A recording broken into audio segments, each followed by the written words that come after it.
നമുക്കറിയില്ല. നിലവിലുള്ള ഒരു ഫേവറേറ്റ് ഇത് രണ്ടാളാണ്. അയ്യോ, എനിക്കിപ്പോ ജാസ്മിനെ എടുത്ത് നോക്കുകയാണെങ്കിൽ അങ്ങോരുടേതായിട്ടുള്ള ഒരു ഇതുണ്ട്. പക്ഷെ ജിൻഡോ ചേട്ടനെ നോക്കുകയാണെങ്കിൽ അല്ലേ, രണ്ടുപേരും തുല്യ ശക്തികളായിട്ടാണ് എനിക്ക് തോന്നണേ. അങ്ങനെ എനിക്ക് എടുത്ത് പറയാൻ.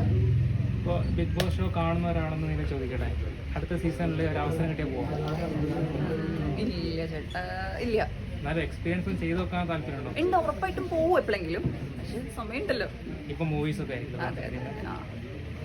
വെഡിങ്ങിനെ കുറിച്ച് ന്യൂസ് ഉണ്ടായിരുന്നു. എന്ത് പറ്റി? ഇവിടെ ഉണ്ടാവും കല്യാണം? ഉടനെ കല്യാണം ഉണ്ടാവുമെന്നോ? അങ്ങനെ പറയാൻ പറ്റില്ല. ചിലപ്പോൾ ഉണ്ടാവാം. ഒരു ന്യൂസ് കിട്ടിയിരുന്നു, ന്യൂസ് കണ്ടായിരുന്നു. ഈ അടുത്തോ? നോ, ഇല്ല, സത്യമായിട്ടില്ല. പുതിയ ഫിലിം തയ്യൽ മെഷീൻ, കിച്ചു ടെൽസ്. ഇപ്പോ